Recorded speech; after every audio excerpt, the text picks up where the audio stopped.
जय श्री हरि।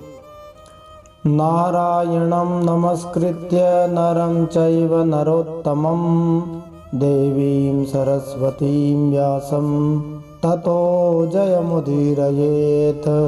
भगवान श्री नरनारायण को प्रणाम करते हुए, श्री गणेश जी महाराज, माता सरस्वती, वेद व्यास भगवान को प्रणाम करते हुए, हृदयाराध्य सर्वांतर्यामी, सबके हृदयों में विराजमान, अनंत कोटि ब्रह्मांड नायक, परात्पर ब्रह्म पुरुषोत्तम, जगदाधार, जगन्नियंता, जगदीश्वर, जगत गुरु जगन्नाथ भगवान श्री हरि के पावन चरणों में प्रणाम करते हुए, भगवत स्वरूप श्रीमद् भागवत को प्रणाम करते हुए, श्री सुखदेव जी और परीक्षित महाराज को प्रणाम करते हुए, अनंत कोटि सब संत महात्माओं वैष्णवों को प्रणाम करते हुए, भगवान श्री द्वारकाधीश और उद्धव जी महाराज को प्रणाम करते हुए, अब हम श्रीमद् भागवत महापुराण के 11वें स्कंद में 19वां अध्याय सुनते हैं। इसमें हम भक्ति, ज्ञान और यम नियम आदि साधनों का वर्णन जानेंगे।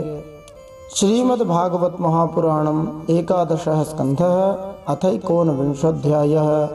जब हम श्रीमद् भागवत महापुराण के मूल संस्कृत श्लोकों को उसके भावार्थ और अनेक विलक्षण टीकाओं के साथ सुनेंगे तो हम भागवत की गहराइयों को जान पाएंगे और भागवत के प्रत्येक श्लोक का भाव समझ पाएंगे।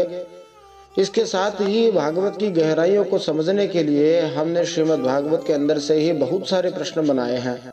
ये सारे प्रश्न प्रामाणिक बने रहें, इसके लिए हमने प्रश्न के आगे स्कंद, अध्याय, श्लोक संख्या डाली है ताकि कोई भी व्यक्ति अपनी शंका का समाधान कर सकता है। तो आज इस श्रीमद् भागवत महापुराण के 11वें स्कंद के 19वें अध्याय में कुल 45 श्लोक हैं और भक्ति, ज्ञान और यम नियम आदि साधनों का वर्णन अथवा दूसरे शब्दों में आध्यात्मिक ज्ञान की पूर्णता, इस प्रसंग में हम कुछ महत्वपूर्ण प्रश्नों के उत्तर प्राप्त कर सकते हैं जो इस प्रकार हैं।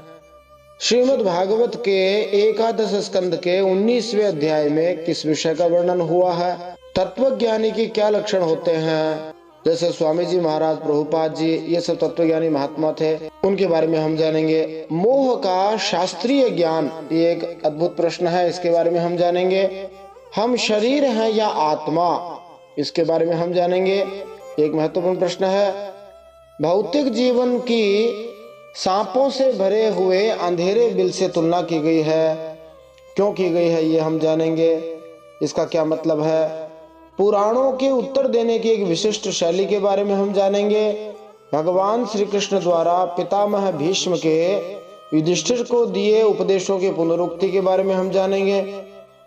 28 तत्व कौन से हैं, अथवा कहो तत्व कितने हैं। 4 प्रमाण हमारे यहाँ प्रसिद्ध हैं, उनके बारे में हम जानेंगे। भगवत भक्ति बढ़ाने के उपायों के बारे में हम जानेंगे, अथवा कहो भगवान की भक्ति कैसे बढ़े, ये एक बड़ा ही महत्वपूर्ण प्रश्न है भक्त साधकों के लिए। केवल इस एक उपाय से भगवान में भक्ति हो जाएगी, ये बड़ा ही महत्वपूर्ण प्रश्न है। क्या लेना चाहिए, कुछ कैश या आरबीआई, अथवा कहो क्या लेना चाहिए, कुछ रुपए अथवा खजाना, ये एक महत्वपूर्ण प्रश्न है। मतलब किसका चुनाव करें।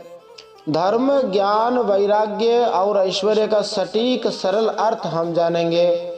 धर्म का सरलतम भाषा में अर्थ हम जानेंगे। उद्धव जी के 26 प्रश्न हम जानेंगे। भगवान श्री कृष्ण द्वारा उद्धव जी के 26 प्रश्नों के उत्तर जानेंगे।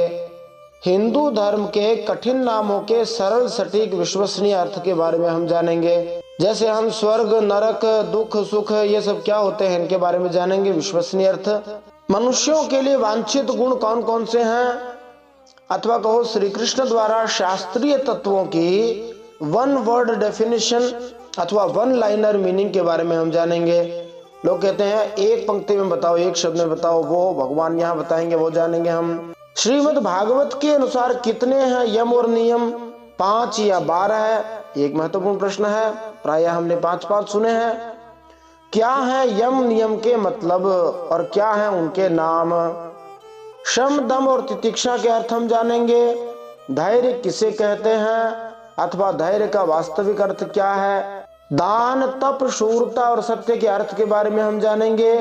सत्य और रित में अंतर हम जानेंगे। क्या है सच्चा सन्यास, ये भी हम जानेंगे। असली धन क्या है, ये एक महत्वपूर्ण प्रश्न है। दक्षिणा क्या है, यज्ञ में, पूजा में जो दी जाती है वो दक्षिणा क्या है? यही है सुख दुख का गहरा भाव। पंडित कौन होता है? स्वर्ग और नरक क्या है? सबसे ज्यादा गरीब कौन? ये एक महत्वपूर्ण प्रश्न है। उपर्युक्त वन लाइनर्स का सारांश हम जानेंगे। सबसे बड़ा दोष क्या है? सभी प्रश्नों के उत्तर दो तरीके से जाने जा सकते हैं, ये हम जानेंगे। और अंतिम इस एकादश स्कंद के 19वें अध्याय का प्रश्न है, गुणातीत हो जाइए। आइए इन सब प्रश्नों के उत्तर जानने के लिए मूल श्रीमद् भागवत महापुराण में प्रवेश करते हैं। एकादश स्कंद अध्याय 19 का श्रवण करते हैं। इसमें भगवान श्री कृष्ण द्वारा भक्ति, ज्ञान और यम नियम आदि के साधनों का वर्णन बड़े ही अद्भुत तरीके से किया गया है। श्री भगवान वाच, भगवान तत्वज्ञानी भक्त के लक्षण बताते हैं। यो विद्या शुद्ध संपन्न आत्मवान नानुमानिकः माया मात्रमिदं ज्ञात्वा ज्ञानम च मयि संन्यसेत। भगवान श्री कृष्ण उद्धव जी से कहते हैं, जिसने उपनिषद आदि शास्त्रों के श्रवण, मनन और निधिध्यासन के द्वारा आत्म साक्षात्कार कर लिया है, जो श्रोत्रिय एवं ब्रह्मनिष्ठ है, मन वेद का विशेषज्ञ है, जिसका निश्चय केवल युक्तियों और अनुमानों पर ही निर्भर नहीं करता। दूसरे शब्दों में कहें तो जो केवल परोक्ष ज्ञानी नहीं है, वह यह जानकर कि संपूर्ण द्वैत प्रपंच और इसकी निवृत्ति का साधन वृत्ति ज्ञान माया मात्र है, उन सबको मुझ में लीन कर दे, वे दोनों ही मुझ आत्मा में अध्यस्त हैं, ऐसा जान ले। कि यहाँ श्लोक में जो माया मात्रम इदम ज्ञात्वा है, वो बताता है कि सनातन आत्मा और सनातन भगवान भौतिक जगत के नश्वर गुणों से पूरी तरह अलग होते हैं।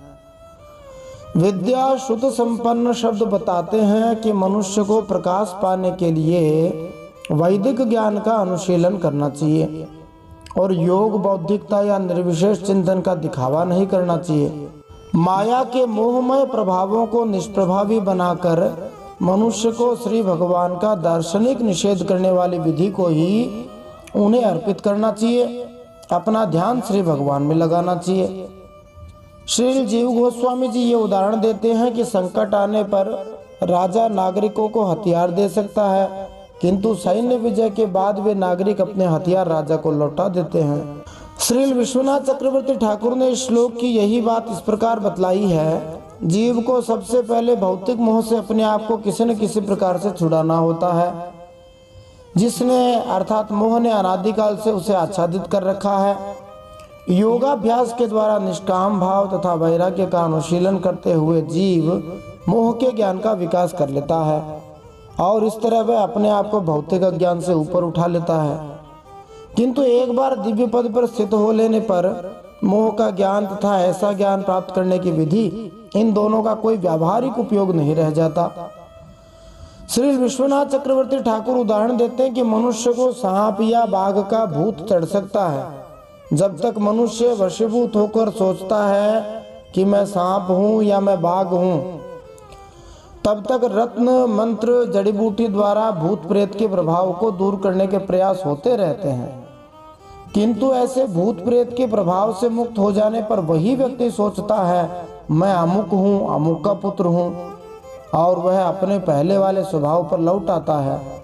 उस समय रत्न, मंत्र, जड़ी बूटी इत्यादि का कोई उपयोग नहीं रह जाता।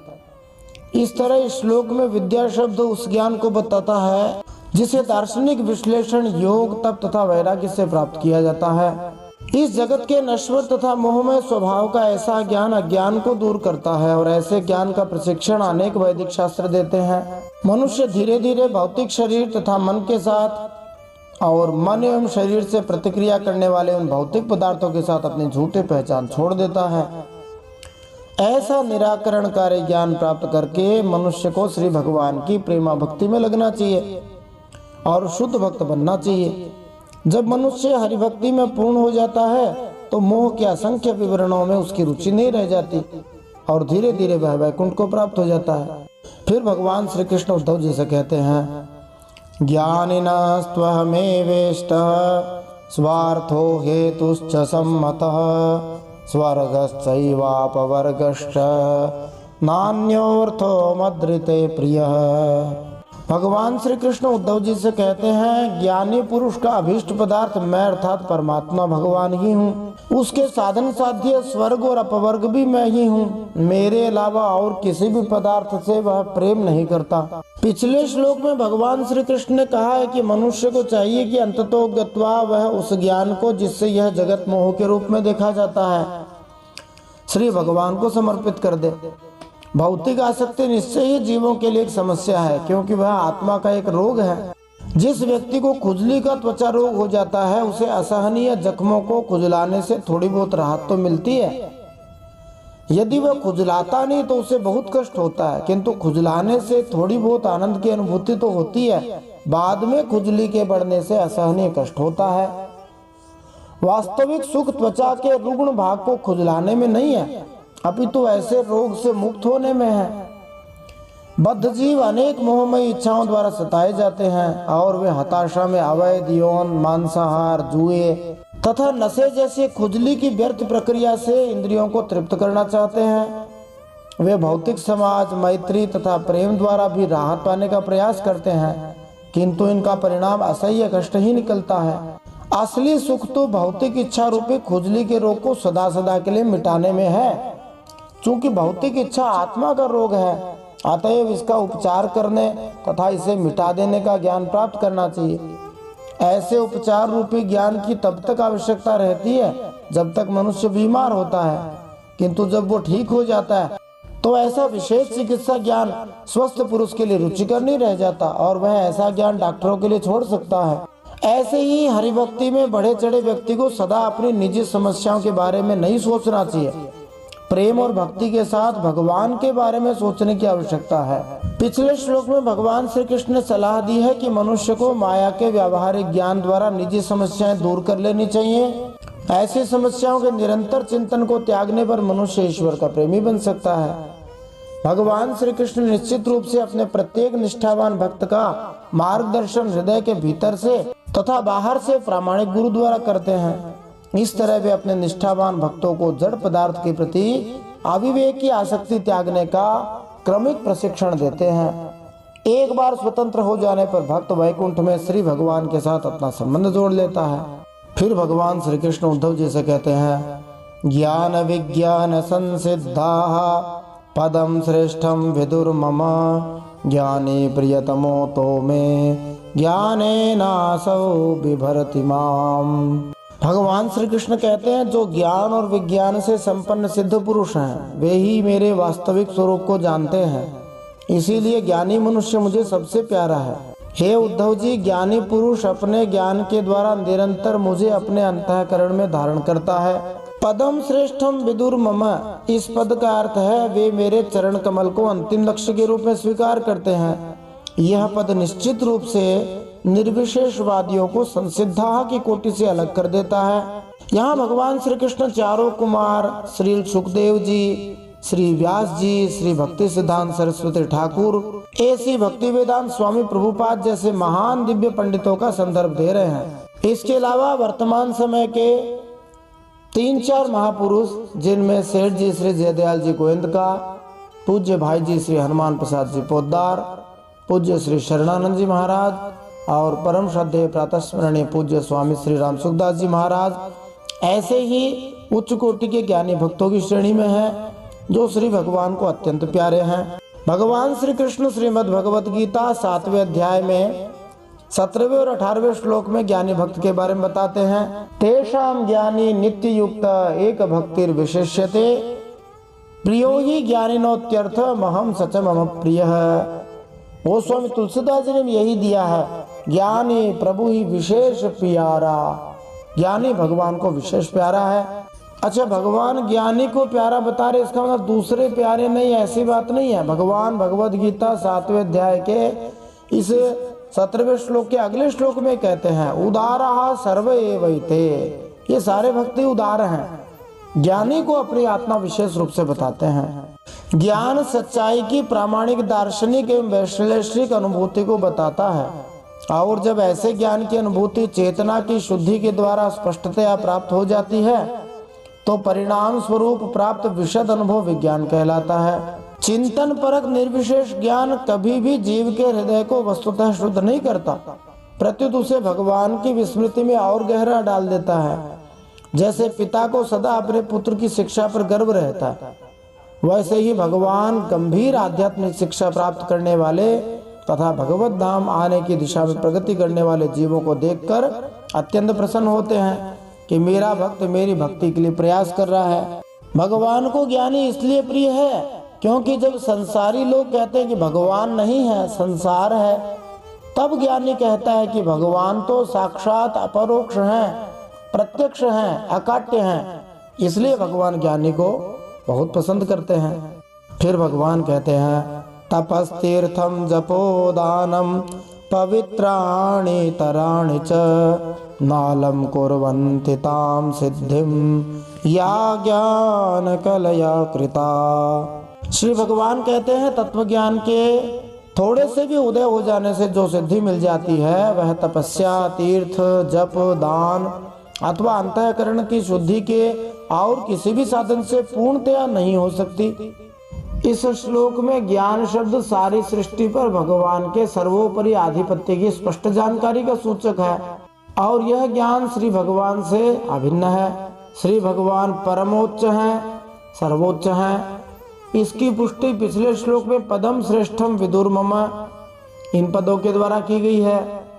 कोई चाहे गर्वित भाव से अथवा भौतिक स्वार्थ से यज्ञ करे, तीर्थों में जाए, चाहे वह ईश्वर की प्रार्थना करे, दान दे या बाह्य दिखावटी रूप से अथवा आसुरी मनोवृत्ति से दूसरा कोई पुण्य कर्म करे, किंतु भगवान की श्रेष्ठता का ज्ञान ही वैकुंठ से ठोस संबंध बनाता है और इस शुद्ध ज्ञान का अनुसरण करते रहने से मनुष्य श्री भगवान के धाम वैकुंठ लोक जाता है, जो कि चेतना के अस्तित्व का सर्वश्रेष्ठ स्तर है। इसलिए भगवान कहते हैं तस्मात् ज्ञानेन सहितं ज्ञात्वा स्वात्मानमुद्धव ज्ञान विज्ञान संपन्नो भज मां भक्ति भावितः।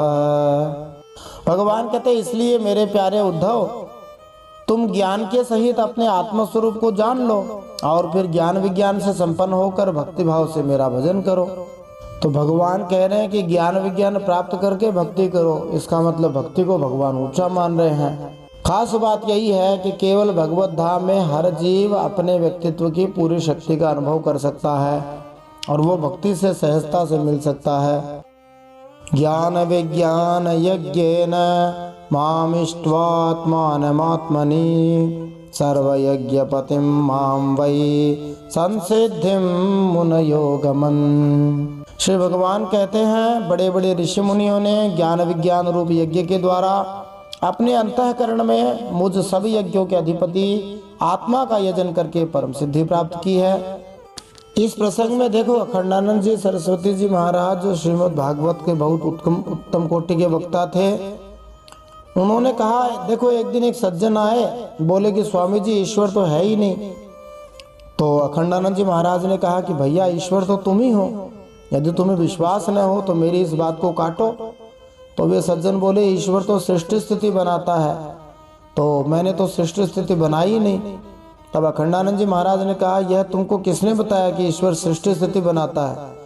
यह लक्षण ईश्वर का नहीं है, झूठा है, ईश्वर तो तुम ही हो। अब वे इधर उधर देखने लगे और बोलने लगे कि ईश्वर का लक्षण तो ये है, ईश्वर का लक्षण तो वो है, मुझ में ऐसे लक्षण कहाँ है। इस तरह वे स्वयं ही लक्षण बता बताकर ईश्वर को सिद्ध करने लगे, उनकी प्रत्येक बात ईश्वर को प्रमाणित करने लगी। इसलिए भगवान कहते हैं कि उद्धव जी अपने आप को जानकर ज्ञान विज्ञान संपन्न होकर मेरा भजन करना चाहिए। फिर श्री सुखदेव जी वसंत तिलका छंद में कहते हैं, भगवान कहते हैं कि हम त्रिकाल में भी शरीर नहीं है। मूल भाव यही लेकर भगवान कहते हैं त्वयि युद्धवाशयति यस् त्रिविधो विकारो मायांतरा पतति नाद्यपवर्गयोर्यत् जन्मादयोस्य यदमि तव तस्य किं स्यो राद्यन्तयोर्यदसतो स्थितदेव मध्ये। श्री भगवान कहते हैं उद्धव, आध्यात्मिक, आधिदैविक और आधिभौतिक इन तीनों विकारों की समष्टि ही शरीर है। ये जब मिल जाते हैं तो शरीर दिखने लग जाता है और वह सर्वथा तुम्हारे आश्रित है। ये शरीर पहले नहीं था, अंत में भी नहीं रहेगा, ये केवल बीच में ही दिख रहा है। इसलिए इसे जादू के खेल की तरह माया ही समझना चाहिए। इसके जो जन्मना, रहना, बढ़ना, बदलना, घटना और नष्ट होना, ये 6 भाव विकार हैं। इनसे तुम्हारा कोई संबंध नहीं है। इतना ही नहीं, ये विकार उसके भी नहीं है, क्योंकि वह स्वयं असत है। असत वस्तु तो पहले भी नहीं थी और बाद में भी नहीं रहेगी, इसलिए बीच में भी उसका कोई अस्तित्व नहीं होता। असत माने जो न हो, वो पहले भी नहीं है, बाद में भी नहीं रहेगी। यहाँ समझने के लिए दृष्टांत दिया जाता है कि जंगल में घूमने वाला व्यक्ति किसी रस्सी को देखकर उसे सांप समझ बैठता है। ऐसी अनुभूति माया या भ्रम कहलाती है। यद्यपि रस्सी का अस्तित्व वास्तव में होता है और दूसरे स्थान पर सांप का भी अस्तित्व होता है, इसलिए माया एक वस्तु की दूसरी वस्तु से झूठी पहचान को बताती है। भौतिक शरीर थोड़े समय तक रहता है और तब अदृश्य हो जाता है। शरीर न तो भूतकाल में था न भविष्य में रहेगा, वह तथाकथित वर्तमान काल में थोड़ी सी अस्तित्व का भोग करता है। यदि हम झूठे ही अपने आप को भौतिक शरीर या मन मान बैठे तो हम माया को जन्म देते हैं। जो व्यक्ति अपनी पहचान अमेरिकी, रूसी, चीनी, मैक्सिकन, भारतीय, गोरा या काला, स्त्री या पुरुष, साम्यवादी या पूंजीवादी के रूप में करता है, ऐसी उपाधियों को अपनी स्थायी पहचान मान लेता है, वह निश्चित रूप से माया में फंसा होता है। उसकी तुलना उस सोए हुए व्यक्ति से की जा सकती है जो सपने में अपने आप को भिन्न शरीर में कार्यशील देखता है। पिछले श्लोक में भगवान श्री कृष्ण ने उद्धव जी को बतलाया था कि आध्यात्मिक ज्ञान सर्वोच्च सिद्धि पाने का साधन है। अब वे ऐसे ज्ञान का खुलकर वर्णन कर रहे हैं। अब श्री उद्धव जी भगवान से प्रश्न पूछते हैं। श्री उद्धव उवाच, उपजाति छंदों में गाते हैं। ज्ञानम विशुद्धम विपुलम यथैतद् वैराग्य विज्ञान युतम पुराणम आख्याहि विश्वेश्वर विश्वमूर्ते त्वद्भक्ति योगम च महद्विमृग्यम। श्री उद्धव जी ने भगवान से पूछा, हे विश्वरूप परमात्मन, आप ही विश्व के स्वामी हैं। आपका यह वैराग्य और विज्ञान से युक्त सनातन एवं विशुद्ध ज्ञान जैसे सुदृढ़ हो जाए उसी प्रकार मुझे स्पष्ट करके समझाइए। ये सबकी समस्या है, सुनते तो सब है पर दृढ़ नहीं होता। और उस अपने भक्ति योग का भी वर्णन कीजिए जिसे ब्रह्मा आदि महापुरुष भी ढूंढा करते हैं। तो भक्ति को उद्धव जी इतना ऊंचा बताते हैं कि जिसे सभी लोग ढूंढते हैं, उस भक्ति के बारे में बताइए। तापत्रयेण विहतस्य घोरे संतप्यमानस्य भवध्वनिश पश्यामि नान्यत् चरणं तवांग्री द्वंद्वात् पत्रादमृताभिवर्षात्। श्री भगवान को उद्धव जी कहते हैं, हे मेरे स्वामी, जो मनुष्य इस संसार के विकट मार्ग में तीनों तापों के थपेड़े खा रहे हैं और भीतर बाहर जल भून रहे हैं, दुखी हो रहे हैं, उनके लिए आपके अमृत वर्षी युगल चरणारविंदों की छत्र छाया के अलावा और कोई भी आश्रय नहीं दिखता। जैसे गर्मी से परेशान व्यक्ति छाया ढूंढता है, वर्षा ढूंढता है, ऐसे ही संसार में आपके चरणों के अलावा और कोई आश्रय दिखाई नहीं देता। तो श्री भगवान के चरण कमल उस सुखदायक छाते की तरह हैं, जो स्वादिष्ट अमृत की वर्षा भी करता है और छाया भी देता है।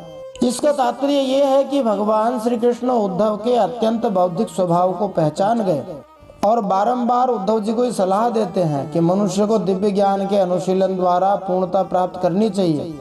किंतु श्री भगवान ने यह भी स्पष्ट दिखलाया है कि ऐसे ज्ञान से मनुष्य को श्री भगवान की प्रेमा भक्ति तक पहुंचना चाहिए, अन्यथा तो वो बेकार है। इस श्लोक में श्री उद्धव जी भगवान श्री कृष्ण के कथन की पुष्टि करते हैं कि वास्तविक सुख तो श्री भगवान के चरणों की शरण लेना ही है। जब श्री भगवान के अवतार पृथु महाराज का राज्याभिषेक हुआ था, तब वायुदेव ने उन्हें एक छाता भेंट किया था जो निरंतर पानी की फुहारें निकालता था। यहाँ पर श्री भगवान के दोनों चरण कमल उस अद्भुत छाते से तुलना किए गए हैं। जो श्री हरि भक्ति के आनंद रूपी मधुर अमृत की निरंतर वर्षा करता रहता है। इस श्लोक में अभिहतस्य और अभिवर्षात शब्द महत्वपूर्ण है। अभिहतस्य उस व्यक्ति को बताता है जो चारों ओर से भौतिक प्रकृति की मार से हारा हुआ है। हम सब भी तो संसार में जहाँ जाते हैं वहीं हारते ही हैं, लात खाते हैं, मार खाते हैं। जबकि अभिवर्षात अमृत वर्षा का सूचक है जो भौतिक संसार की सारी समस्याओं को दूर करती है। तो समस्या भी है तो उसका समाधान भी श्री भगवान है। हमें चाहिए कि अपनी बुद्धि से हम मंद भौतिक देह तथा अविवेकी भौतिक मन के परे देखने की कोशिश करें, जिससे हम भगवान के दोनों चरणों से आने वाले आनंदमय अमृत की असीम वर्षा का अवलोकन कर सके। तभी हमारा असली सौभाग्य शुरू होगा। उद्धव जी यही कहना चाह रहे हैं। फिर उद्धव जी कहते हैं, दष्टम जनम संपतितम बिलेस्मिन कालाहिना क्षुद्र सुखोरुतर्षम समुद्धरैनम कृपया पवर्गैर वचोभिरासिन च महानुभाव। हे महानुभाव, आपका यह अपना सेवक अंधेरे कुएं में पड़ा हुआ है। काल रूपी सांप ने इसे डस रखा है। पहले तो कुएं में पड़ा हुआ हो, फिर सांप ने डस रखा हो, बाहर कैसे निकले। ऐसी विषम परिस्थिति में भी विषयों के तुच्छ सुख भोगों की तीव्र तृष्णा मिटती नहीं, बढ़ती ही जा रही है। माने कोई व्यक्ति कुएं में गिरा है, सांप ने डस रखा है, ऊपर से शहद की एक आध बूंद के लालच में जीभ बाहर निकाल रखी है, थोड़ी देर में मरने वाला है। ऐसी तो हमारी दशा है। हे नाथ, आप कृपा करके इसका उद्धार कीजिए, हमारा उद्धार कीजिए। इस कुएं से अर्थात संसार सागर से मुक्त करने वाली आपकी वाणी अमृत सुधा के समान है। उसकी धारा से इस जीव को, इस भक्त को सराबोर कर दीजिए। आप अपने उस उपदेशामृत को छिड़क कर मेरी रक्षा कीजिए जो आध्यात्मिक मुक्ति के लिए जागृत करने वाला है। जैसे पानी के छींटे देकर सोए हुए को जगाया जाता है, ऐसे आप हमें जगाइए। इसका तात्पर्य ये है कि अभक्तों द्वारा जिस भौतिक जीवन की अत्यधिक कामना की जाती है उसकी तुलना विषैले सांपों से युक्त अंधेरे बिल से की गई है। भौतिक जीवन में किसी को अपने बारे में, भगवान के आखिरी स्वरूप का कोई स्पष्ट ज्ञान नहीं रहता। हर वस्तु अस्पष्ट और अंधकार में लगती है। जैसे किसी की आंखें खराब हो गई, उसको सब धुंधला ही दिखता है। भौतिक जीवन में काल रूपी विषैला सर्प सदैव डराता रहता है और सांप के विषैले दांतों से किसी भी क्षण हमारे प्रियजन मारे जा सकते हैं। अंततः हम भी काल द्वारा डसे जाएंगे और उसके विषैले प्रभाव से मारे जाएंगे। संपतितम शब्द बताता है कि जीव का पूरी तरह पतन होता है। दूसरे शब्दों में वह पुनः उठ ही नहीं पाता। एक बार मर गया तो मर ही गया समझो। इसलिए उद्धव जी श्री भगवान से प्रार्थना करते हैं कि वे ऐसे पतित आत्माओं पर दयालु हों जिनका प्रतिनिधित्व वे नम्रतावश स्वयं करते हुए बता रहे हैं। श्री भगवान की कृपा प्राप्त होने पर मनुष्य बिना किसी अन्य योग्यता के भगवत धाम जा सकता है, किंतु भगवान श्री कृष्ण की कृपा के बिना विद्वान से विद्वान, तपस्वी, शक्ति संपन्न, धनी अथवा सुंदर मनुष्य भी संसार की माया रूपी चक्की में कुचल दिया जाएगा। जैसा कि यहाँ पर बतलाया गया है कि भगवान महानुभाव हैं, अर्थात अत्यंत महान, शक्तिमान तथा दयालु पुरुष हैं जिनका प्रभाव सर्वत्र व्याप्त है। श्री भगवान की कृपा का प्राकट्य श्रीमद् भगवद गीता तथा यहाँ पर कही जा रही उद्धव गीता जैसे अमृतमय उपदेशों के रूप में होता है। क्षुद्र सुखोरुतर्षम शब्द भौतिक जगत की विडंबना को बताने वाला है। यद्यपि भौतिक सुख तुच्छ है, किंतु इसे भोगने की हमारी इच्छा बड़ी उग्र है। जड़ पदार्थ को भोगने की हमारी अनियंत्रित लालसा निश्चित रूप से हमारे मन की मोहावस्था है और यही हमें भौतिक जगत के अंधकार में कुएं में बांधकर निरंतर कष्ट पहुंचाती है। हर जीव को चाहिए कि नश्वर शारीरिक उपाधियों पर आधारित मिथ्या प्रतिष्ठा को ताक पर रखकर श्री भगवान से उनकी दया की भिक्षा मांगे। श्री भगवान पतित से पतित जीव की हर सच्ची याचना को सुनते हैं, क्योंकि भगवान पतित पावन कहलाते हैं। जैसा कि कहा जाता है, रघुपति राघव राजा राम, पतित पावन सीताराम। और श्री भगवान की कृपा का फल भी अद्भुत होता है। यद्यपि ज्ञानी, योगी और सकाम कर्मी अपना अपना लक्ष्य पाने के लिए बहुत परिश्रम करते हैं, किंतु उनकी स्थिति नाजुक और अनिश्चित रहती है। श्री भगवान की कृपा पा लेने से मनुष्य को जीवन की सर्वोच्च सिद्धि मिल सकती है। यदि ऐसा व्यक्ति जो महान अथवा शुद्ध भक्त नहीं है, श्री भगवान से कृपा की प्रार्थना सच्चे हृदय से करता है, तो उसे भी श्री भगवान उदार भाव से अपनी कृपा प्रदान करते हैं। तो उद्धव जी पूछते हैं कि किस प्रकार इस जीव का उद्धार हो जाए, ऐसे कृपा कीजिए। भगवान उत्तर देने शुरू करते हैं। श्री भगवान उवाच इत्थमेतत् पुरा राजा भीष्मं धर्मभृतां वर अजातशत्रुः पप्रच्छ सर्वेषां नोऽनुशृण्वताम्। भगवान श्री कृष्ण ने उद्धव जी से कहा, जो प्रश्न तुमने मुझसे किया है, यही प्रश्न धर्मराज युधिष्ठिर ने धार्मिक शिरोमणि भीष्म पितामह से किया था। उस समय हम सभी लोग वहाँ विद्यमान थे। ये पुराणों में प्रतिपुष्ट शैली दिखाई देती है। यद्यपि भगवान श्री कृष्ण सर्वज्ञ हैं, परंतु फिर भी जब कोई प्रश्न पूछा जाता है तो प्रायः दूसरे आख्यान के माध्यम से उत्तर दिया जाता है। ऐसा करने से वक्ता की सरलता और उदारता दिखाई देती है। ऐसा नहीं समझता कि मैं ही सब कुछ जानता हूँ। भगवान सर्वज्ञ होते हुए भी दूसरे आख्यान इसीलिए बताते हैं ताकि सरलता भक्तों के अंदर आ जाए, जैसे भगवान वैसे भक्त हो जाए। फिर भगवान कहते हैं, निवृत्ते भारते युद्धे सुरनिधन विह्वलः श्रुत्वा धर्मान् बहून् पश्चान् मोक्ष धर्मान् अपृच्छत। भगवान श्री कृष्ण कहते हैं, जब भारतीय महायुद्ध मानी महाभारत का युद्ध समाप्त हो चुका था और धर्मराज युधिष्ठिर अपने स्वजन संबंधियों के संहार से शोक विवल हो रहे थे, बड़े दुखी हो रहे थे, तब युधिष्ठिर महाराज ने भीष्म पितामह से बहुत से धर्मों का विवरण सुनने के बाद मोक्ष के साधनों के संबंध में प्रश्न किया था। तानहं ते भिधास्यामि देवव्रत मुखात् श्रुतान् ज्ञान वैराग्य विज्ञान श्रद्धा भक्त्युपबृंहितान्। भगवान कहते हैं, उस समय भीष्म पितामह के मुख से सुने हुए मोक्ष धर्म मैं तुम्हें सुनाऊंगा, क्योंकि वे ज्ञान वैराग्य विज्ञान श्रद्धा और भक्ति भाव से परिपूर्ण है। श्री भगवान ने कहा, भीष्म पितामह ने कहा था, नवैकादश पंचत्रीन् भावान् भूतेषु येन वै ईक्षेताथैकमप्येषु तज्ज्ञानं मम निश्चितम्। अब भगवान श्री कृष्ण ने भीष्म पितामह के द्वारा कही गई पहेली को हुबहू कह दिया, जिसका भाव ये है कि मैं स्वयं उस ज्ञान का अनुमोदन करता हूँ जिससे मनुष्य सारे जीवों में 9, 11, 5 और 3 तत्वों का सम्मेल देखता है और अंत में इन 28 तत्वों के भीतर केवल एक तत्व देखता है। अब भगवान ने ये पहली में बात कह दी। अब इसका हम भाव समझते हैं। भगवान कहते हैं कि मनुष्य सारे जीवों में कितने तत्व देखता है? 9 तत्व देखता है, फिर 11 देखता है, फिर 5 और फिर 3। तो 9 तत्व कौन से हैं? तो भौतिक प्रकृति और जीव है, महत्त्व है, मिथ्या अहंकार है और पंच इंद्रिय विषय अथवा पंच तन्मात्रा जैसे ध्वनि, स्पर्श, रूप, स्वाद और गंध। ये तो हो गए 9 तत्व। और 11 तत्व कौन से? तो 5 कर्मेंद्रियां और 5 ज्ञानेंद्रियां।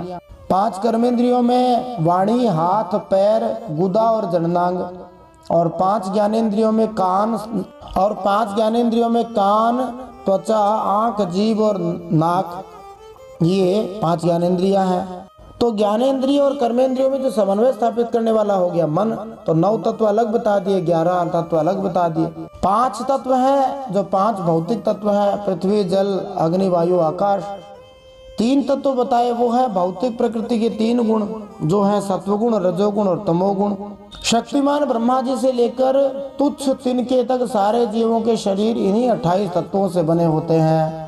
इन 28 तत्वों के भीतर एक तत्व पूर्ण पुरुषोत्तम परमेश्वर परमात्मा है, जो भौतिक तथा आध्यात्मिक दोनों जगत के भीतर समाये हुए हैं।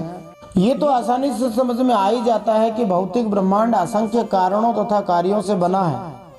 चूंकि भगवान समस्त कारणों के कारण है, अतएव सारे गौण कार्य श्री भगवान से अभिन्न है, मतलब अलग नहीं है।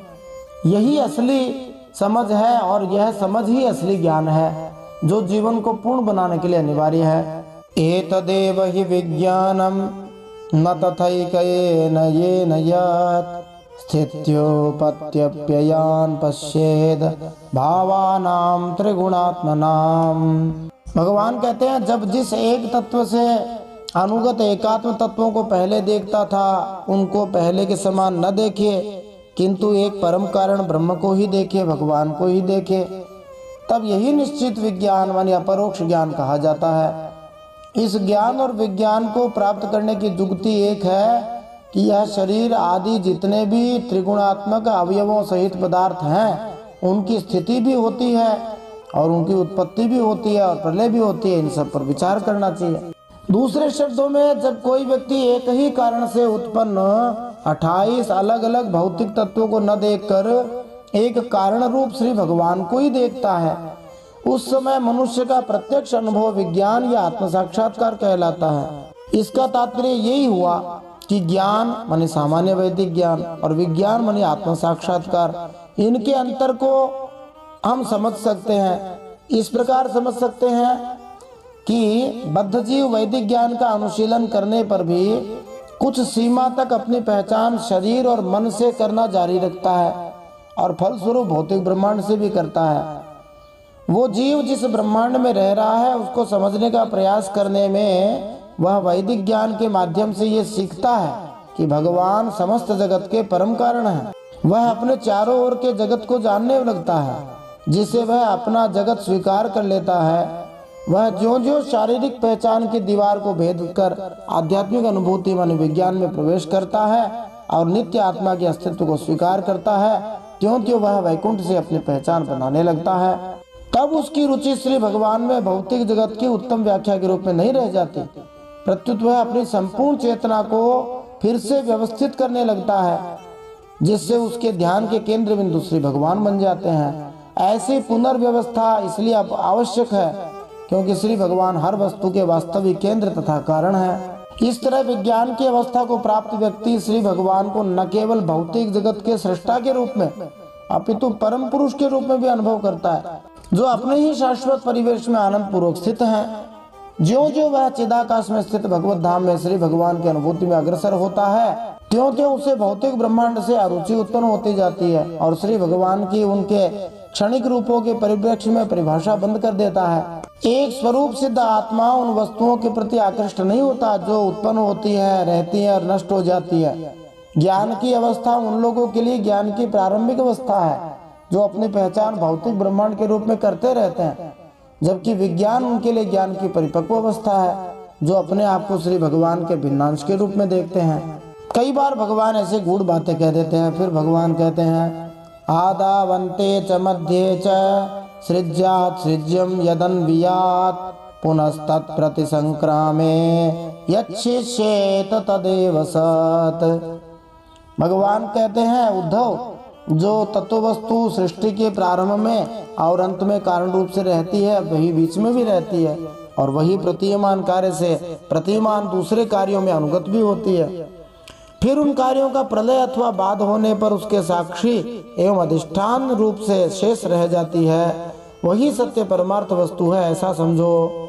देखो, अग्नि ईंधन को जलाकर राख करने का कारण बनती है और जब अग्नि का कारण समाप्त हो जाता है मानी लकड़ी वगैरह कुछ रहे ही नहीं जलने को, तो पिछले कारण के परिणाम स्वरूप अग्नि भी समाप्त हो जाती है। सीधी सी बात यह है कि श्री भगवान की परम शक्ति से ही सारी वस्तुएं उत्पन्न होती हैं, पाली जाती हैं और नष्ट होती हैं।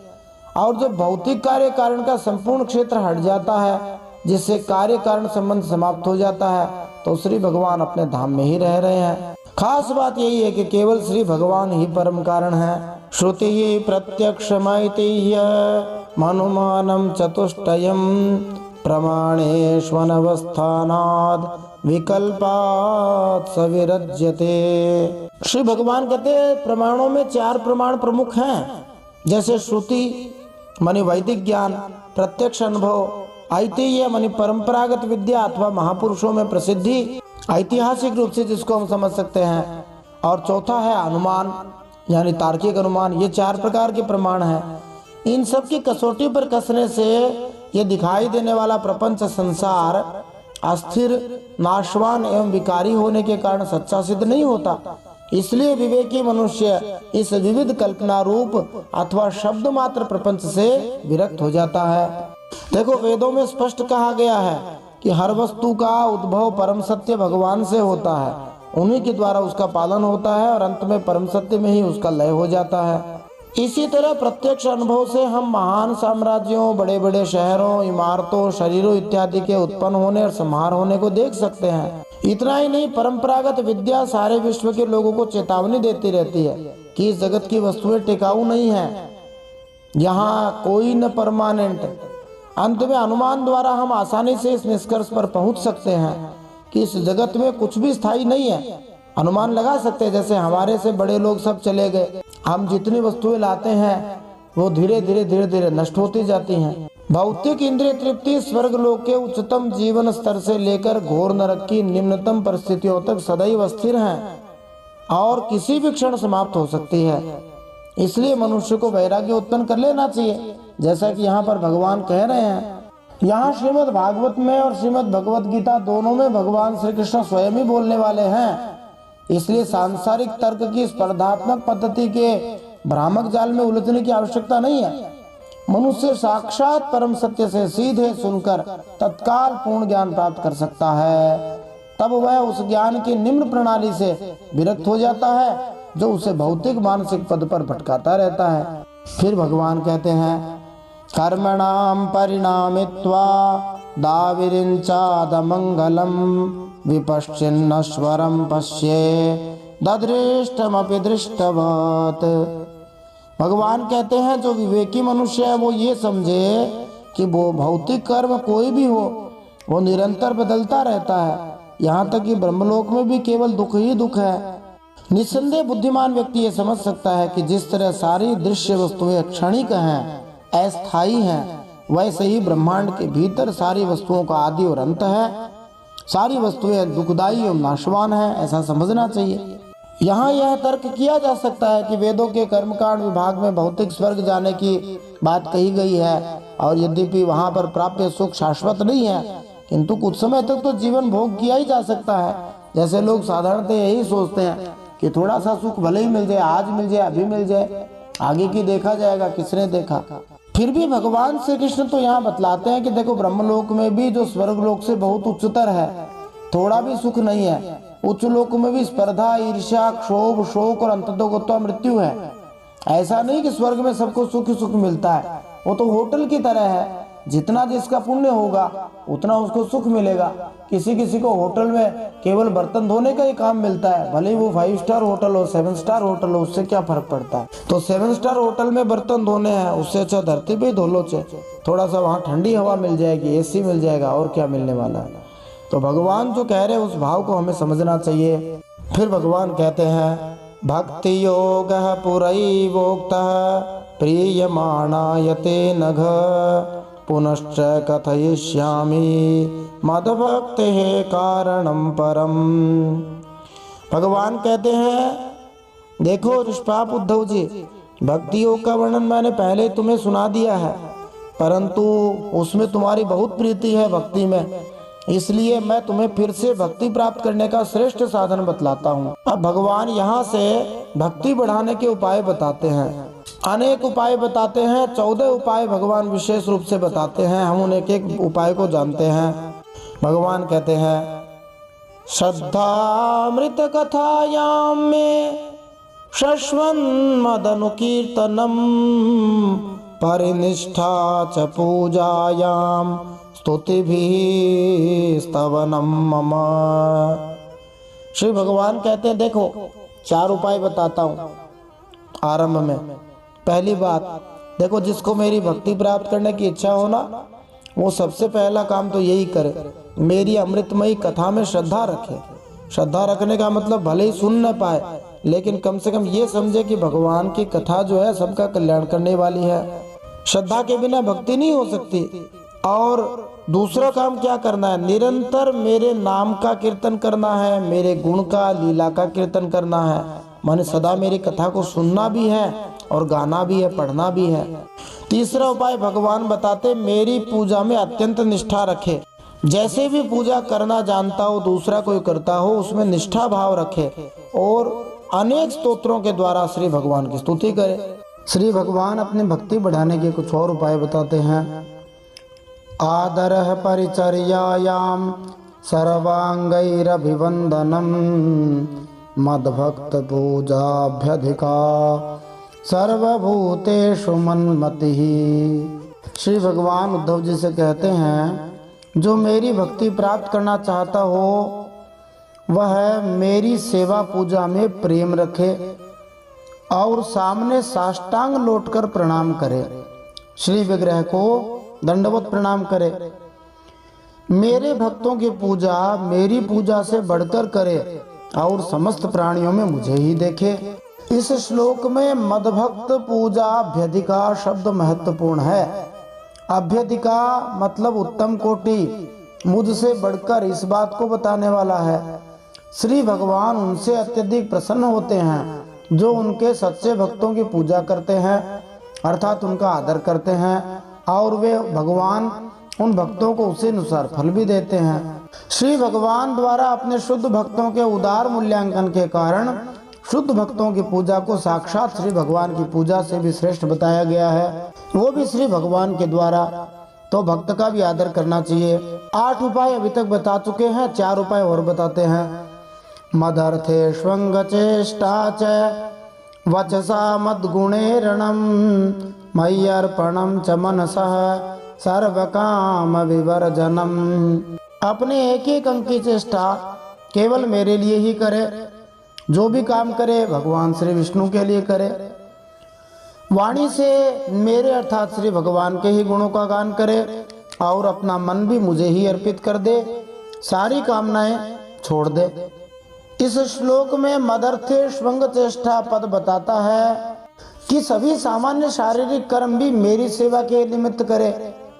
दांत साफ करना, स्नान करना, भोजन करना, ये सब सामान्य शारीरिक कार्य भक्ति के रूप में श्री भगवान को अर्पित करने चाहिए। और इसी श्लोक में जो वचसा मद्गुणे रणम बताया है, और चाहे सीधी साधी भाषा में ही हो या विद्वत्ता से भरे कवित्वपूर्ण स्वर में हो, मनुष्य को श्री भगवान की महिमा का वर्णन करना चाहिए, सभी को भगवान के गुणों का गान करना चाहिए। और जहाँ तक मन भगवान को देने की बात आई तो भगवान अमना है, उनको मन देने से भगवान राजी हो जाते हैं, और मन भगवान में लग जाएगा तो हम भगवान में लग जाएंगे। मदर्थेर्थ परित्यागो भोगस्य च सुखस्य च इष्टम दत्तम हुतम जप्तम मदर्थम यद व्रतम तपः। श्री भगवान कहते हैं, मेरे लिए धन, भोग और प्राप्त सुख का भी परित्याग कर दे। जो कुछ भी यज्ञ, दान, हवन करे, जप करे अथवा व्रत जैसे एकादशी का व्रत करे और कोई तपस्या करे, अपने धर्म पालन के लिए जो कष्ट सहा जाए वही तपस्या है, वह सब भी मेरे लिए ही करे। इसका तात्पर्य ये है कि भगवान जैसे कहते हैं मदर्थे अर्थ परित्याग है, मेरे लिए सब कुछ छोड़ दे, जो कुछ भी करे वो मेरे लिए करे, मुझे पाने के लिए करे। ये पद बताता है कि मनुष्य को अपना धन भगवान की महिमा व्यक्त करने वाले उत्सवों में खर्च करना चाहिए, जैसे रथ यात्रा, जन्माष्टमी, गौर पूर्णिमा, हरिनाम संकीर्तन आदि में खर्च करना चाहिए, भागवत कथाओं आदि में खर्च करना चाहिए, राम कथा में खर्च करना चाहिए। यही नहीं, यहाँ ये भी आदेश है कि मनुष्य अपना धन अपने गुरु और अन्य वैष्णवों के कार्यों में सहायता पहुंचाने के लिए खर्च करे। जो धन श्री भगवान की सेवा में ठीक से उपयोग में नहीं लाया जा सकता और इस तरह विमल चेतना में व्यवधान बनता है, उसका सर्वथा परित्याग कर देना चाहिए। ब्राह्मणों और वैष्णवों को घी में तैयार किया गया उत्तम भोजन प्रदान किया जाए। मनुष्य को चाहिए कि प्रामाणिक यज्ञ अग्नि में स्वाहा उच्चारण के साथ अन्न और घी डाले। मनुष्य को निरंतर श्री भगवान के नाम का जप करना चाहिए। एवं धर्मैर मनुष्याणां मुद्धवात्मनिवेदिनां मयि संजायते भक्तिः कोऽन्योऽर्थोऽस्यावशिष्यते।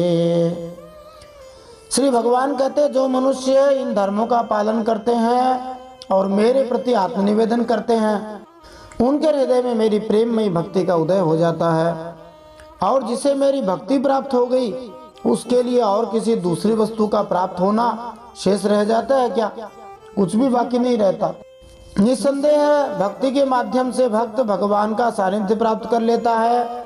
भगवान भक्त के हो जाते हैं। भगवान हमारे हो गए तो फिर हमारे जीवन में सुख शांति आनंद की त्रिवेणी अपने आप बहने लगेगी। भक्त को जीवन का सर्वस्व प्राप्त हो जाएगा। पर सच्चा एवं समर्पित भक्त होना आसान भी नहीं है। संसार को छोड़कर केवल भगवान को ही पकड़ना होता है। ऐसे साधक पूरी दुनिया में दुर्लभ हैं। सब छोड़कर केवल भगवान को चाहने वाले को सब कुछ मिल जाता है। इस सत्य को एक सामान्य किंतु सत्य घटना से भलीभांति समझा जा सकता है। एक कहानी आती है, सत्य घटना है। अटलांटा की एक राजकुमारी थी। उसने स्वयं का स्वयंवर एक अद्भुत तरीके से रचाया। उस राजकुमारी ने अपने स्वयंवर में राजकुमारों सहित सुंदर, सुशील, गुणवान एवं विद्वान युवकों को बुलाया। नियत तिथि एवं समय पर सब इकट्ठे हुए। राजकुमारी हीरे जवाहरात जड़े अत्यंत कीमती वस्त्र पहनकर मंच पर आई।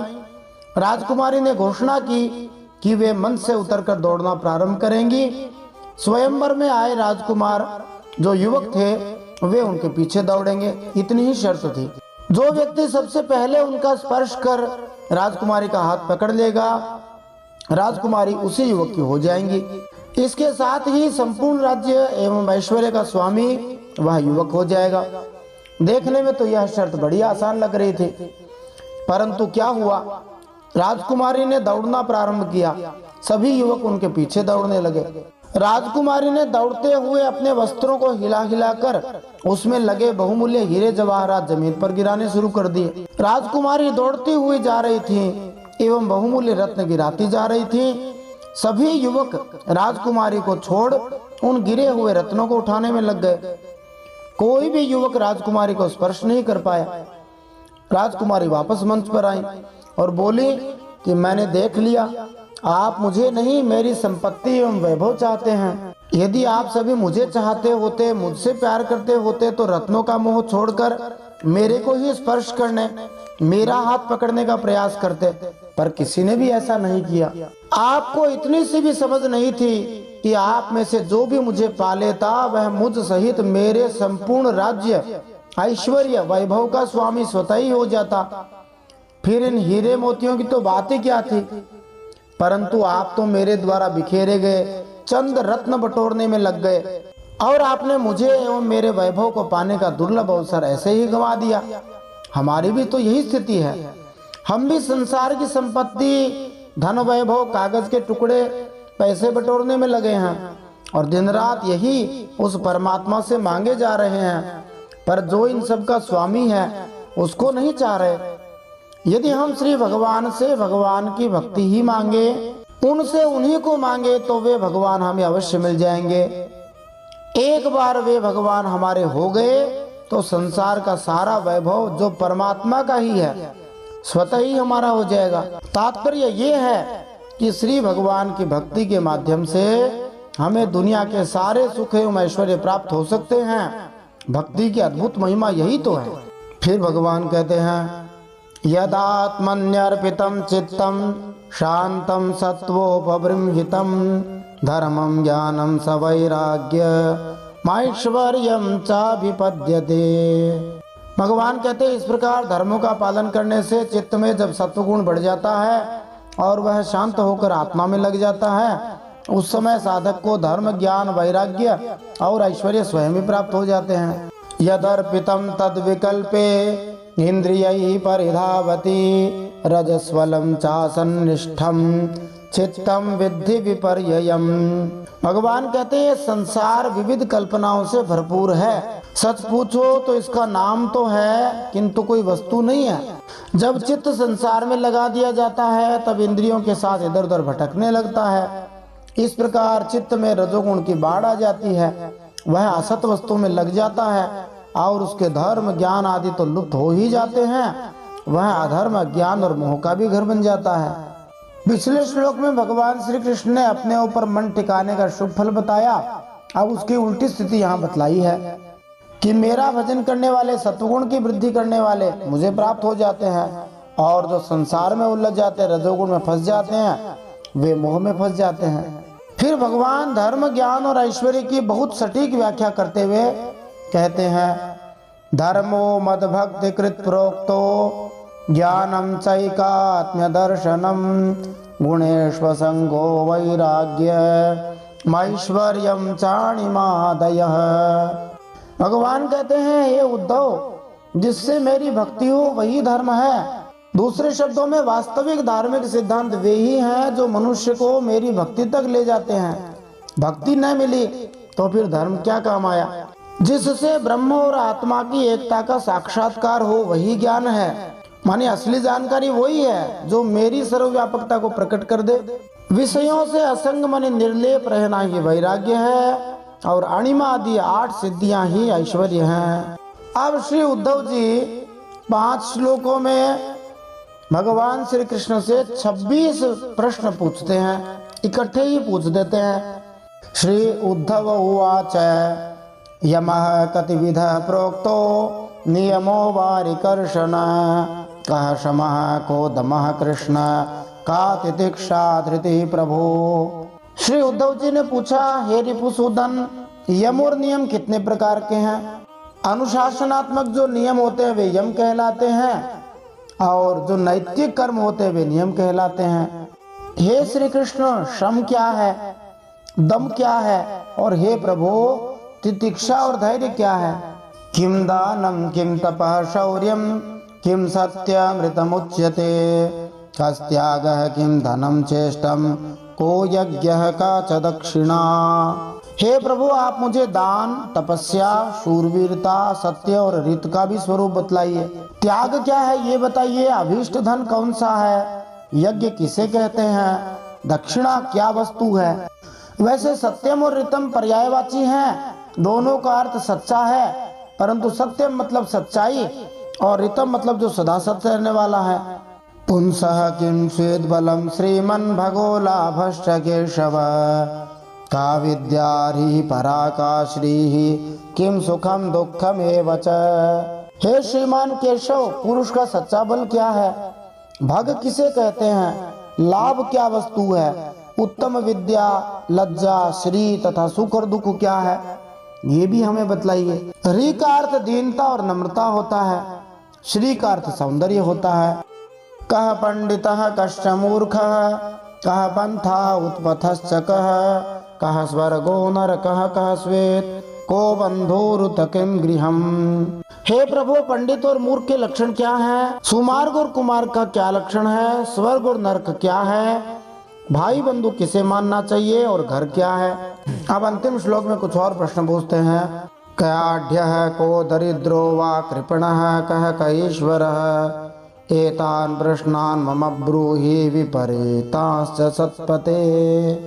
हे प्रभु, धनवान और निर्धन किसको कहते हैं? कृपण कौन है? ईश्वर किसे कहते हैं? भक्तवत्सल प्रभु, आप मेरे इन प्रश्नों का उत्तर दीजिए और साथ ही इनके विरोधी भावों की भी व्याख्या कीजिए। इन 5 श्लोकों में आई हुई सभी बातें भिन्न भिन्न प्रकारों से विश्व भर में भिन्न संस्कृतियों और समाजों में परिभाषित की गई हैं।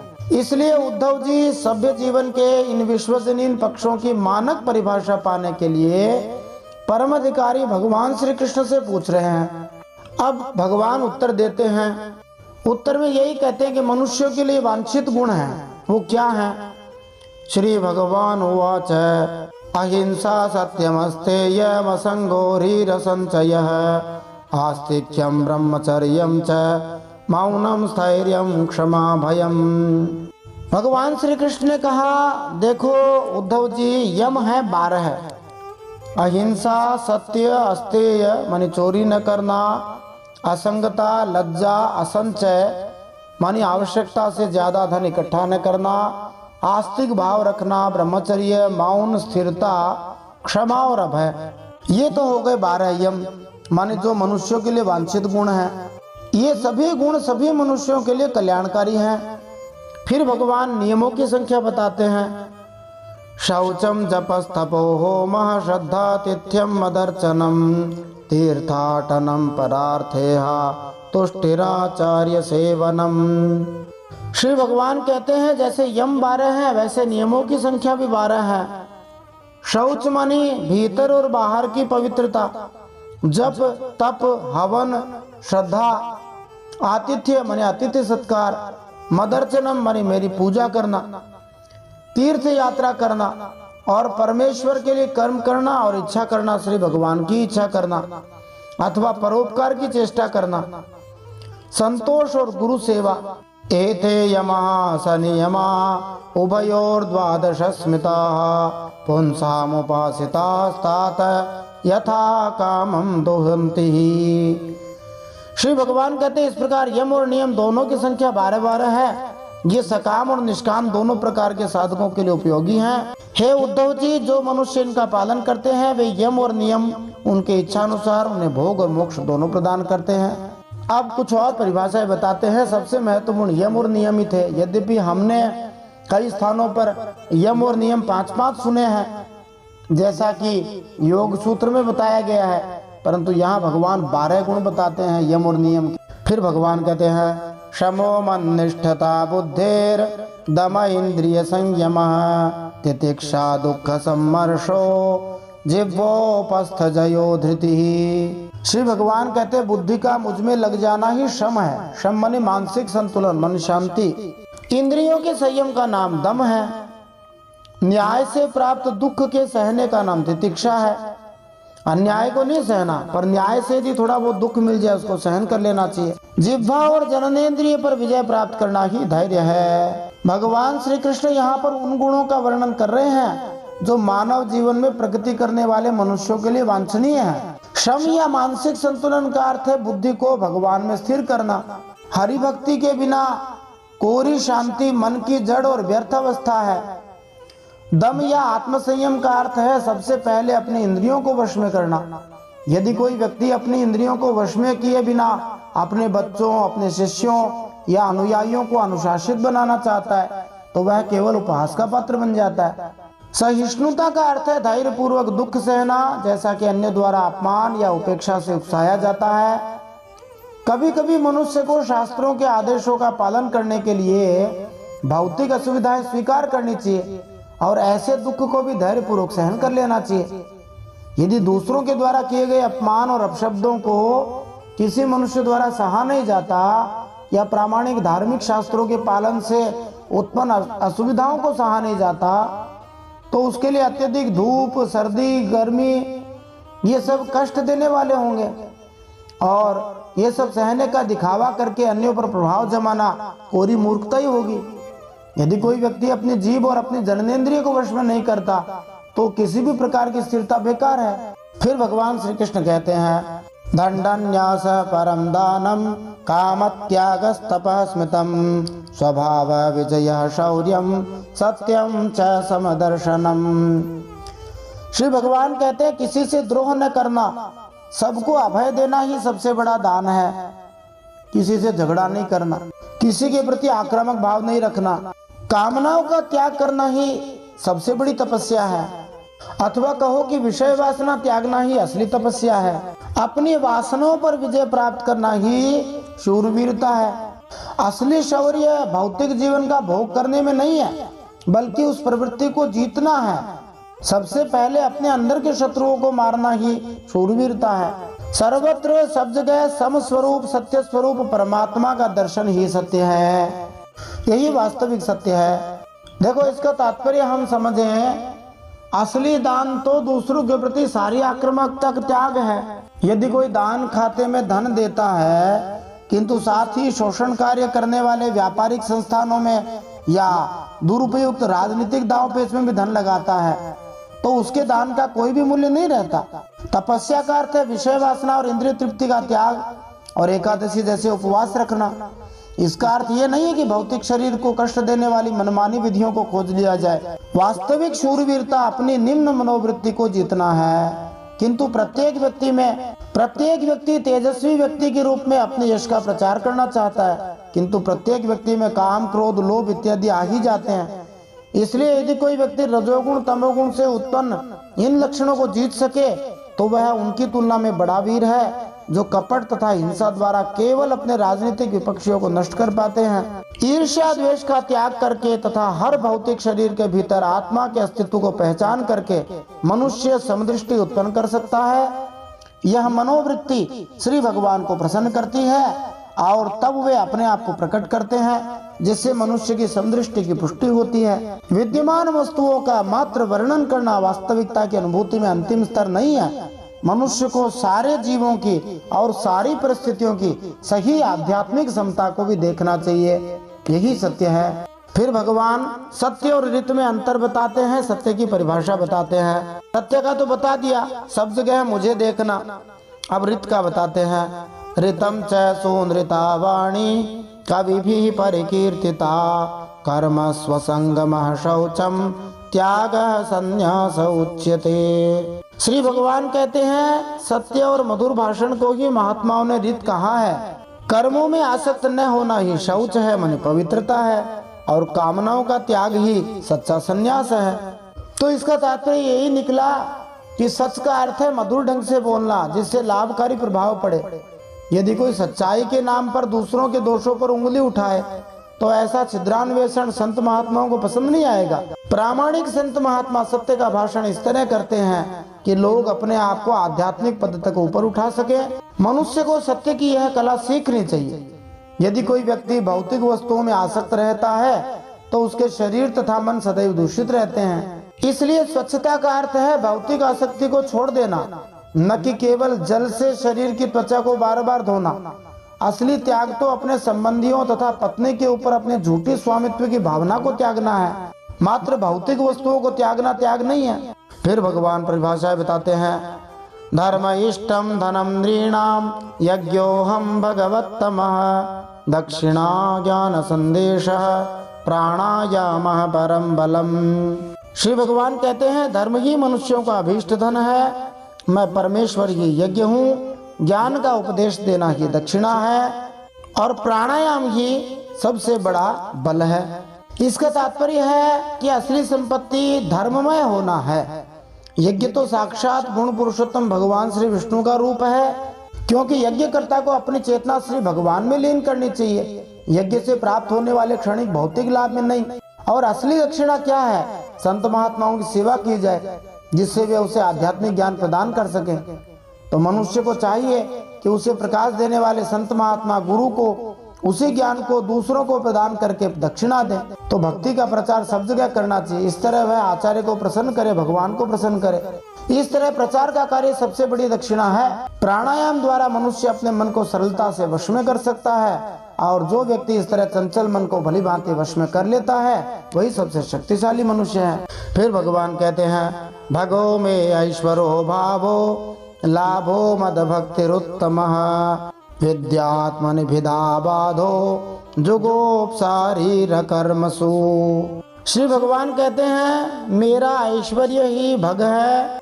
भग का मतलब ही ऐश्वर्य होता है और उसी से भगवान बनता है, और मेरी श्रेष्ठ भक्ति ही उत्तम लाभ है, इससे बड़ा कोई लाभ नहीं है। लाभ की हरि की भक्ति सम, भगवान की भक्ति के समान कोई लाभ नहीं है।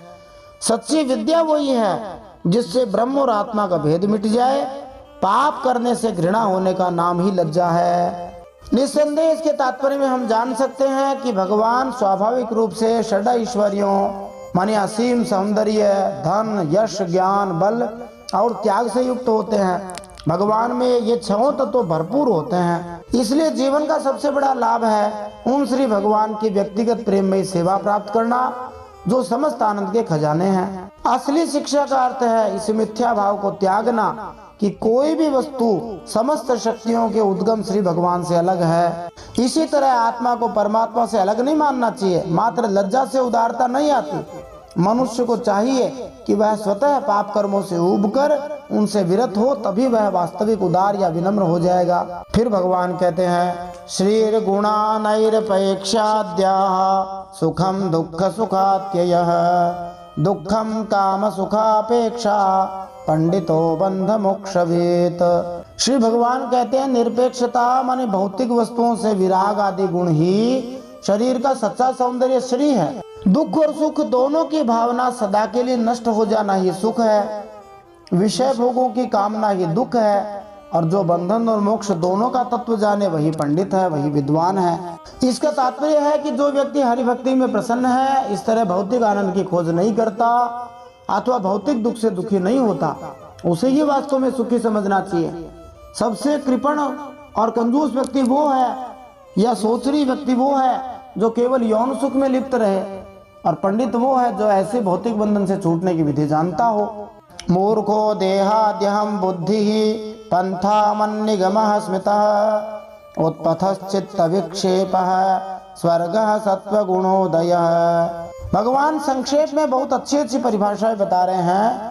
शरीर आदि में जिसका मैंपन है वही मूर्ख है। मैं करता रहता है जो, वही मूर्ख है। जो संसार की ओर से निवृत्त करके मुझे प्राप्त करा देता है वही सच्चा सुमार्ग है। माने भगवत प्राप्ति कराने वाला मार्ग ही सबसे अच्छा मार्ग है। चित्त की बहिर्मुखता ही कुमार्ग है। यदि चित्त बाहर भाग रहा है तो गलत रास्ते पर है। सत्वगुण की वृद्धि ही स्वर्ग है। तो इसका तात्पर्य हम समझे, भगवान कहना चाह रहे कि मूर्ख वो है जो भगवान से अपनी सनातन मित्रता छोड़कर अपनी पहचान इस नाशवान शरीर, मन, समाज, जाति, परिवार से करता है। जीवन का असली मार्ग अंतरराज्यीय सड़कें माने इंटरस्टेट या हाईवेज या कांटों और कीचड़ से रहित रास्ता नहीं है।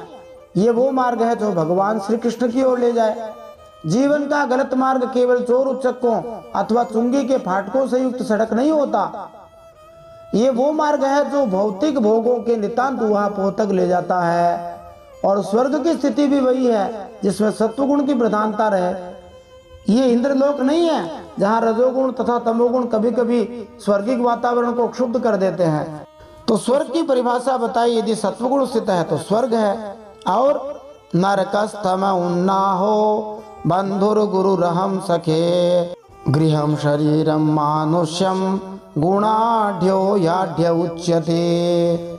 श्री भगवान कहते हैं तमोगुण की वृद्धि नरक है। गुरु ही सच्चा भाई बंधु है। और वह गुरु कौन है? मैं हूँ। यह मनुष्य शरीर ही सच्चा घर है तथा सच्चा धनी वो है जो गुणों से संपन्न है, जिसके पास गुणों का खजाना है। माने जिसमें सद्गुण है वही धनाढ़ है और जो धनाढ़ है वही सद्गुणी है। ये तो चापलूसों का मत है। भगवान के कहने का तात्पर्य यही है, जहाँ तमोगुण प्रधान हो वही नरक हो जाएगा। पापों में मन जाए तो नरक में चले गए। वो केवल नरक लोक में नहीं होता जहाँ शिव जी के अनुसार शुद्ध भक्त श्री भगवान का चिंतन करके सुखी रह सकता है। जीवन में हमारा असली मित्र कौन है? गुरु है।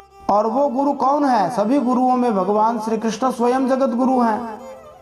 वे ही हमें सब प्रकार के संकटों से बचाते हैं। भौतिक जीवन में हमारा भौतिक शरीर ही हमारा घर है। ईंट, सीमेंट, पत्थर, लकड़ी से बना घर नहीं। और धनी व्यक्ति वो है जिसमें असंख्य सद्गुण पाए जाएं। बहुत बड़े बैंक खाते वाला मनोविकार युक्त मूर्ख नहीं होता, पागल हो। तो जिसमें सद्गुण है वही धनाढ़ है। जो धनाढ़ है वही सद्गुणी है। जैसा कि कहा जाता है सर्वे गुणा कांचनमाश्रयन्ति। ये तो चापलूसों का मत है एक प्रकार से। सद्गुण ही सबसे बड़ा धन है। फिर भगवान परिभाषाओं का समापन करते हुए कहते हैं दरिद्रो यस्त्व संतुष्टः कृपणो यो जितेन्द्रियः गुणे स्वसक्त धीरीशो गुण संगो विपर्ययः। जिसके चित्त में असंतोष है, अभाव का बोध है, वही दरिद्र है। जो जितेंद्रिय नहीं है वही कृपण है। समर्थ, स्वतंत्र और ईश्वर वो है जिसकी चित्तवृत्ति विषयों में आसक्त नहीं है।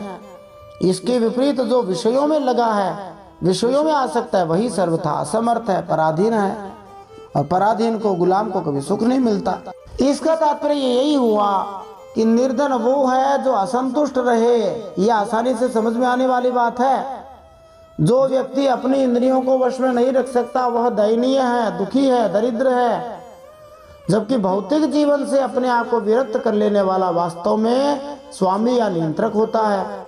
वर्तमान समय में यूरोप तथा अन्य देशों में प्रभुसत्ता माने राजा के अवशेष पाए जाते हैं, किंतु ऐसे तथाकथित राजे रजवाड़े निम्न योनि की आदतें प्रदर्शित करते हैं। असली स्वामी तो वो है जो आध्यात्मिक पद तक ऊपर उठकर भौतिक अस्तित्व को जीत ले। जो व्यक्ति भौतिक जीवन में लिप्त हो वो यहाँ पर वर्णित सद्गुणों से विपरीत गुण प्रदर्शित करेगा और इस तरह वह जीवन में पीछे जाने का प्रतीक होता है। अब श्री भगवान अपनी व्याख्या ये कहकर समाप्त करने वाले हैं कि इन अच्छे और बुरे गुणों की और ज्यादा व्याख्या की आवश्यकता नहीं है। तो क्या कहते हैं? एत उद्धवते प्रश्नाः सर्वे साधु निरूपिताः किं वर्णितेन बहुना लक्षणं गुणदोषयोः गुणदोषदृशिर्दोषो गुणस्तु भयवर्जितः। श्री भगवान कहते हैं, प्यारे उद्धव, तुमने जितने प्रश्न पूछे थे उनका उत्तर मैंने दे दिया। इनको समझ लेना मोक्ष मार्ग के लिए सहायक है। मैं तुम्हें गुण और दोषों का लक्षण अलग अलग कहाँ तक बताऊं, सबका सारांश थोड़े में ही समझ लो। गुण दोष देखना ही दोष है, और दोष इसलिए है कि जिसमें गुण देखोगे उससे राग हो जाएगा, ये तो बहुत बढ़िया है, बहुत सुंदर है, बहुत अच्छा है, और जिसमें दोष देखोगे उससे द्वेष हो जाएगा। इसलिए गुण दोष को देखो ही मत। गुण दोष पर दृष्टि न जाकर अपने शांत निसंकल्प स्वरूप में स्थित रहे, यही सबसे बड़ा गुण है। गोस्वामी तुलसीदास जी महाराज ने श्री रामचरितमानस के उत्तरकांड के 41 नंबर के दोहे में इसी को लेकर एक सुंदर भाव दिया है। सुना होतात माया कृत गुण अरु दोष अनेक, गुण यह उभय न देखी हई, देखिया सो अविवेक। सियावर रामचंद्र की जय, श्रीमद् भागवत महापुराण की जय, परम सत्य श्री हरि की जय, द्वारकाधीश भगवान की जय। इति श्रीमद्भागवते महापुराणे पारमहंस्यां संहितायाम् 11 स्कन्धे 19विंशोऽध्यायः श्रीमन्नारायणार्पणमस्तु।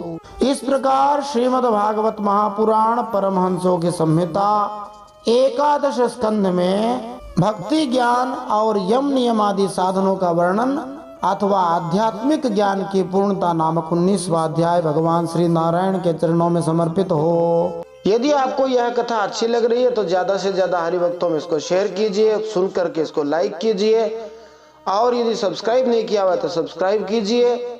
और पीछे के अध्याय सुनना चाहते तो प्लेलिस्ट में आप सभी अध्याय सुन सकते हैं।